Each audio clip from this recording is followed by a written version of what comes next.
show that encourages you to get out and do your own rambling. Get out there and explore the many places to go, things to see, and events to attend, many of them right in your backyard. There's no sense in driving 1,000 miles across the country to see something that you can see right in your backyard. Well, I'm in Hokie country right now. Christianburg, Virginia, the home of Virginia Tech Hokies. And I'm with Gary Duncan of Duncan Hokie Honda. And we are at the Duncan Import and Classic Showroom. Yes, sir. It's a pretty cool place. Now, you might wonder why I'm doing a show at a car dealership. This is not just a car dealership. We're here to show you one of the most unique car showrooms I've ever heard of. So we're going to jump right into it. Gary, I appreciate your allowing me to come to your showroom, and welcome to Rocky's Ramblings. Thank you, sir. I appreciate the opportunity. And hopefully this will be a lot of fun, and we'll get some people that will appreciate what we're going to do. Now, one of the first things I like to do is ask, if visitors come here to see the showroom, what are they going to get out of it? What's the experience that they're going to have here? You're going to see a lot of cars from the 30s to probably even the 90s. You're going to see memories. You're going to see cars that were in your family, your fathers, your mother, your get a chance to see the car that you learned to drive in, that kind of thing. That sort of thing. You'll see a lot of memories. All right. Well, that's wonderful. Memories are great, and that's part of what a showroom like this is all about. Domestic cars from the 30s to the 90s, yes, sir. And some of the ones that are right behind us we'll be talking about in a little bit. But now you also have JDM. If you've never heard the term JDM and you don't understand how that fits to cars, you're just like me when I first started doing my research for this show. What does JDM stand for? Japanese Domestic Market. Japanese domestic market. So they're cars that were built in Japan, yes, sir. Specifically to be sold in Japan, driven in Japan. Yes, sir. The wheels, the steering wheel's on the wrong side of the car, and they're built for the mechanics in Japan. What else is unique about them? Well, right-hand drive, there's a lot of these vehicles that never made it to the U.S. that are just able to be here now because they're 25 years old to get through emissions and customs. Oh, so as antiques they can come across? Yes. But they couldn't come across before they were antiques? That's correct. Ah, now that's interesting. Plus the safety issues, the airbags and so on and so forth. A lot of these were not equipped. Sure. At that time. Well, the domestic market cars, these cars don't have them either. No, sir. So that's pretty cool. All right. So you've got, and we did some wandering through the showroom before we started showing. You've got a little bit of everything, and we're going to be showing you all that kind of stuff. But it's all about it's free to come in here to see the cars that your family has owned, some cars that nobody in your family has ever owned, and get a chance to see some very, very unique cars. We'll be looking at some of those. All right. What else are going to get out of this visit here? You know, it's kind of laid back here. We let you come on your own, and you just ask questions if you like, but we leave you alone. You're welcome to stay as long or as little as you like. We have a lot of low mileage, original cars. We have the unique stuff here. There's a little everything, German, Japanese, Sweden, we got it all. All right. All right, and that's a very important point, that you come into this showroom and you can wander around at will. And there's somebody around here that you can ask questions if that's what you want to do. But you're on your own. How many places do you get to go to visit where you determine what your timing is going to be? You determine what you want to learn and what you want to do, and then the people will help you if you want. Yes. So it's a great place to be. Again, it's free, so you can come up and see them. Well, let's start right here. Let's start with the cars that are right behind us. These are called. These are 40 Fords. They're really unique for this part of the country. They were a vehicle of choice for the bootleggers back in the day. Oh yeah. Well, we're in bootleg country, so this was a very popular car around here. The car here is this is a '49 Mercury. It belonged to Barry Goldwater. He campaigned out of it. He owned it for 20 years. This is a 40 Ford Standard, and then this is a 40 Ford Deluxe Coupe. Each model very popular in Franklin County, Henry County, Patrick County. Yeah. Now you back during the day. Back during the day, during the moonshine day. All right. Now you were telling me that that everybody in Henry County bought black cars. That's correct. And so if you were buying a black car, tell me that story. Well, most of the time, a popular car that we always knew growing up was a Henry County Coupe. A Henry County Coupe. But most of the time, if you lived in Henry County, you bought a pickup and you put a spotlight on it and you had the different emblems on it, either a truck or a car, and that's pretty much, and if you look around in Henry County, Franklin County, the others, you'll see a lot of black vehicles. Yeah. Because it's kind of the way people grew up. Sure. With liking the black cars. Yeah, yeah. Well, you know, of course, Henry Ford himself, back when he first started building cars, he said you can have your car any color you want, as long as you want black. So black has always been synonymous with antique cars. Yes. Good point. All right, let's switch gears a little bit. This is a unique showroom. This is a unique atmosphere. These are very unique cars. How did you ever get into doing this? Well, when I grew up, my dad always been around cars, used to play with cars. Always was blessed to know that this is what I wanted to do when I grew up. Sure. Dad was always big, especially 40 Fords. He passed away recently, and we had 2 40 Fords in the funeral procession. Oh, wow. But a lot of these cars, because I got my first dealership when I was 19. Now, your father was... He was the founder, and we started in 1955. He was a used car dealer, okay. And he became a Studebaker dealer, and then a Mercury dealer, and then he worked for the Rambler dealer, and then he got the Ford franchise in Blacksburg in '63.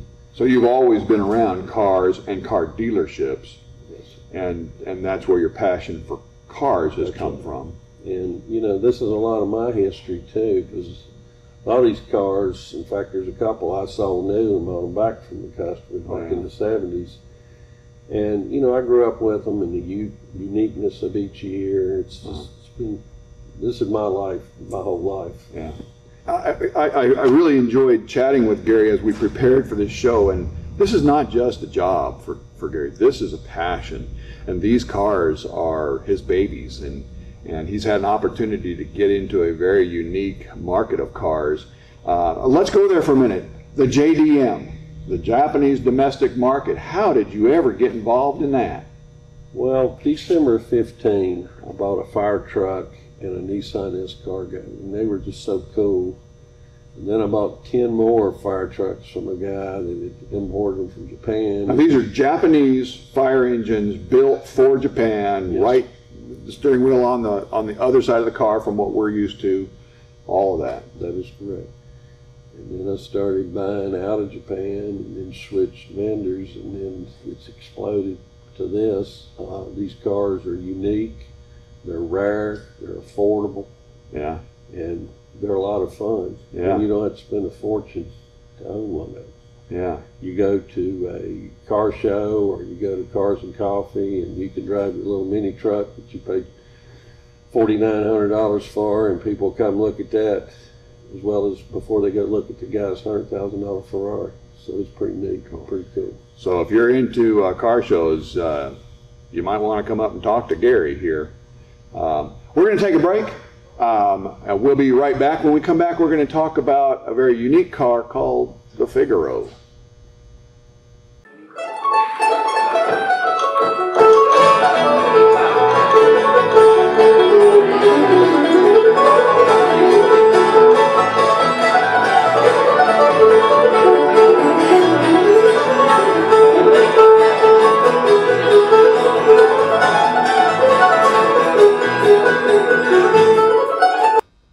Welcome back to segment 2 of the Duncan Imports and Classic Showroom here in Christianburg, Virginia. We are now in a different room, And as you can see, there's a whole row of cars that look very similar except for the colors. These are the Nissan Figaro. Nissan Figaro. And of course, they're JDM, Japanese domestic market cars, antiques. And how many of these Figaros do you have? I have about 125 of them. How did you ever get 125 Nissan Figaros of the Japanese domestic market? Well, first thing, my brother and I had won a trip with Honda to Japan in 1989, and we saw these cars at the Tokyo Motor Show then, and I knew then that they were just going to be cool. But because they weren't 25 years old, we couldn't bring them in. Yeah. Well, they just came of age last year, so I've been buying or trying to find the best ones I can find, or all conditions because of the price range. Yeah. And I'm bringing them in from Japan and also England, which is where a lot of them were shipped to some years ago. They only made them 2 years, 1991, 1992. Wow. They only made 20,000 of them. And you have 125 of them here. Yes, sir. That's a pretty good percentage. Yes, sir. Yeah. They came from the factory with 4 colors. A green, a pale blue, a lapis gray, and a topaz for each season of the year. Wow. Wow, how cool. They're, of course, right-hand drive. They're automatic transmissions. They're all equipped the same. They have a convertible top that folds back, 4-cylinder turbo, so you can run highway speeds here in the U.S. Wow. Yeah. What kind of mileage you get with one of these? I'm guessing probably 30, 35. Wow. So it's good on gas, small, unique. What a neat car. And you have 125 of them to just sort of plow through when you come to see this place. Yes, sir. This is a neat place. You got to come up and see it for yourself. You know, I can only show you what we can put on a two-dimensional screen. But when you come up here, you see all these cars, these unique Nissan Figaros. We're going to go look at some other cars, but let's spend a little time looking at this thing. So they're convertible. How do you open the top? The tops, you release the latches. This folds back into a trunk. It pops up, and that hides the top. And then it's a manual top. You pull it right back up and do the opposite. So it's all manual. All manual. That's the Nissan Figaro, a very unique car. 125 of them up here that you can come look at. We're gonna reset up over by the Japanese fire engine department. All right, we are now in the JDM fire engine department. That's Japanese domestic market. You're looking at the mini size of them. We all know that Japan has very, very many tight spots, and these are what they use to get in. This is now the mid-size fire engine, a little bit larger, carries a few more people. Instead of just having a pump on it, it can also carry a small tank. So it's a little more usable in different situations. A larger model yet, this one can carry a larger crew and more equipment. One more size, the large version. Still not as large as what we see in the United States, but certainly larger than the smaller ones. All right. Now, before turning back to my interview with Gary Duncan, I just want to show you some of the unique vehicles that you'll see here at the showroom. These are incredible. These are Japanese hearses, obviously for the upper echelon. These are very, very fancy, gold leaf, all kinds of neat stuff. And there's 3 of them, very, very ornate. Oh, how cool. Here's a very unique car. It's an Excalibur. Now, the Excalibur were made as sort of a remake of the 1928 Mercedes-Benz SSK. The Excalibur is on a Studebaker chassis and powered with a Chevy 327 V8. The story of how those came about is pretty interesting.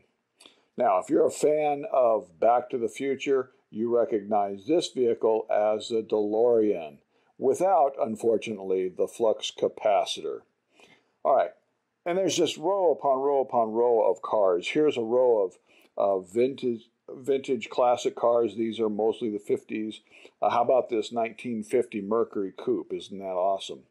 And here's a line of vintage luxury cars. And I'm just kind of going around showing you some of what is here. There's lots more. And not just luxury cars. They've got some muscle cars. Here's a 1965 Corvette. But he doesn't just have one Corvette, not just one vintage Corvette. He's got a whole row of them. That's pretty neat. He's got lots of muscle cars here, and none are greater than this 1970 Chevy Chevelle SS, the king of the muscle cars. Now, I know you Dodge fans out there don't agree with me, but wow, what a great car. And here's a classic 1966 Ford Thunderbird right next to the retro Thunderbird that was built between 2001 and 2005. And of course, right next to that is this vintage 1976 Mercury Bobcat. Okay, so it's not a muscle car, but it is a relic. It's the Mercury equivalent of the Ford Pinto. Scattered throughout the showroom are a number of, well, oddballs, cars that are not real familiar. Here's one, the 1961 Auto Union 1000, the predecessor of the modern Audi.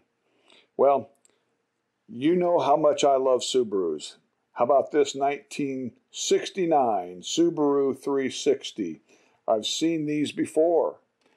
Here's a picture of me in one when my wife and I were helping out at the Antiques Roadshow back in 2007. Yeah, a little bit of dark hair still. Anyway, I want to show you one more unique car before we take a break. After the break, we'll look at Gary's collection of JDM mini pickups, so stay tuned. Believe it or not, this is a BMW, the Beamer of 1957. Yes, sir. Let's take a look inside this thing.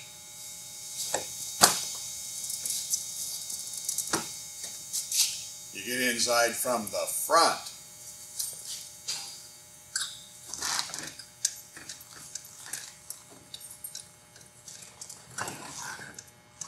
Now that's an interesting feel. Let's see what we can do.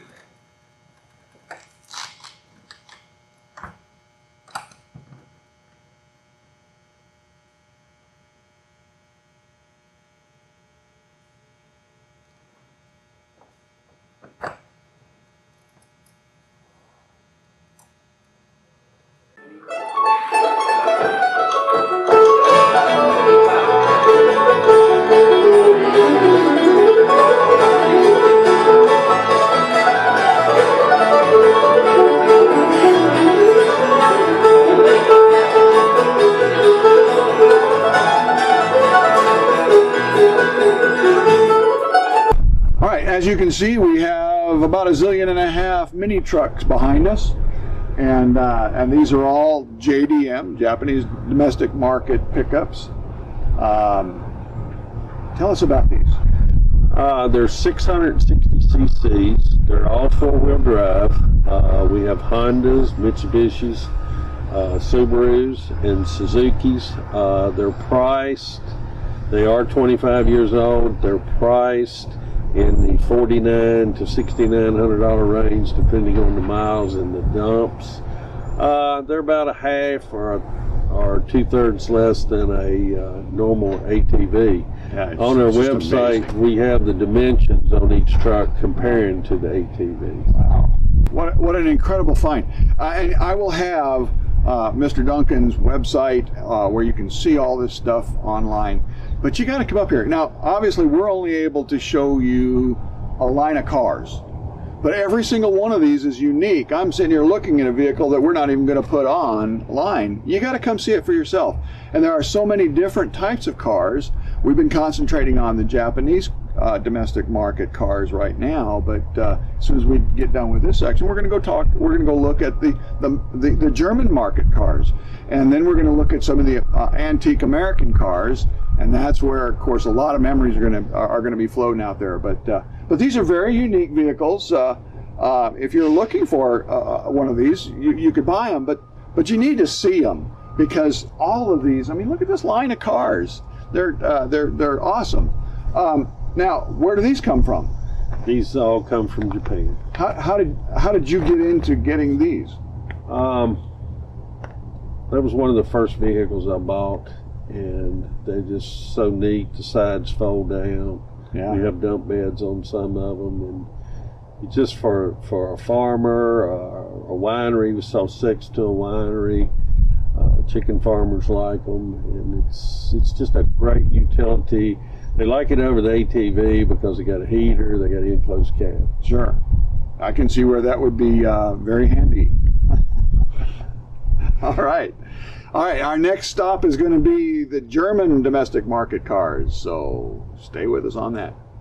All right, here we are in front of a whole row of German-made cars. Now, these are American market cars made in Germany. We've got the Karmann Ghias and the Volkswagen Bugs, and we even have a thing over here. A thing. Yeah. Well, I haven't VW thing. A VW thing. I haven't seen a thing for a long time. So tell us what's unique about the German market cars that you have here. Well, it kind of got started back in the 80s. My late father and I bought 4 cars from the Volkswagen dealer in Roanoke, Virginia back in the 80s. There is a VW convertible down here with 83 miles. We have a Bug with 25 miles, and then we have this Karmann Ghia with 25 miles. Yeah. That kind of started the VWs, and then we just kind of started picking them up, the buses and the pickups over here, the things, the Squireback that you're near right here. Yeah. It's just kind of a whole group of Volkswagens to go with the Porsches we have. We have BMWs, and we also have a Mercedes line. Oh, you have a whole Mercedes line? Yes. All right, we'll get some pictures of those Mercedes in a little bit. Unique cars, great cars. Not too many people that everybody's owned a VW Bug sometime in their life. My wife had one. I never had one. I had a Datsun station wagon. There you go. Back before they were Nissan. Back when they were still Datsun. That's right. Long time ago. We won't talk about how long ago. Anyway, yeah, really neat memories in here. You got to see this. It's just really cool. Again, the two-dimensional camera just can't do this justice, and it's free. It's free. Come on up. Christianburg, it's not that far. We're normally here 8 to 5 every day. And Monday through Friday, right? Monday through Friday, and then most of the time we're here on Saturday mornings, but normally that's by appointment. Okay, so if you want to come up anytime, Monday through Friday, 8 to 5, if Saturday's the only day you can come, contact Gary's folks and maybe make a special appointment or something. Be glad to do it. Great. This is a great passion. This is a lot of fun looking at all these cars. You got to see these. We'll get some pictures of the things. There you go. If you've never seen a thing, you got to see a thing. And but now we're going to go over and see the classic American-made cars. Yes, sir. I know a lot of you are looking forward to that part of the show, so we'll be right there. All right, here we're in the domestic market portion of the showroom, and these are the trucks. We're in truck country. That is correct. Love being in truck country. So what do you got here for trucks? Well, this part of the world, everyone really depends on a truck. Of course, trucks now are over 60% of the market. Sure. The trucks you see here, we have Fords, we have Dodges, we have GMC, Chevys, some older antique trucks. I have Datsuns and Toyotas. Oh, yeah. We've got a sampling of about every type of truck. Again, same as the rest of the collection, we err towards low mileage with paperwork. Right. Try to have them all original. This particular truck we're standing there is a Lightning Ford pickup. It's a high performance truck. Yeah. That has become quite the collectible. Yeah. There's a Dodge truck down here with 8,000 miles. We have a Viper V10 truck, high performance truck. It's a 6-speed. Great. Well, I'll tell you what, we're gonna wander around and get some pictures of things. Gary, I know you're a very, very busy man, and you've got a whole bunch of businesses to take care of. So we're going to let you go. Thank you so much. I appreciate the opportunity. Well, God bless you. I appreciate the fact that you're doing this, that you've opened this great showroom to the people just to come in and see. Yeah, there's stuff for sale. Some of the stuff is not for sale, but it's a great showroom. Really interesting to see all this stuff. Great visitor experience right here in Christianburg, the land of the Virginia Tech Hokie. As always, you get out and see things for yourself. When you do, make sure that you're driving a safe, well-maintained vehicle. Now, the best way to make sure that your vehicle is safe and well-maintained is to make sure that you take it somewhere that has mechanics and diagnostic machines that are specifically designed for your car. Cars are very high-tech today. It's not like you can just fix it in your backyard. You got to have the right diagnostic tools, and you got to have the mechanics that know the proper way to do that. So make sure that you're driving a safe, well-maintained vehicle before you go out and do your rambling. As always, until my next posting, here's wishing you safe rambling.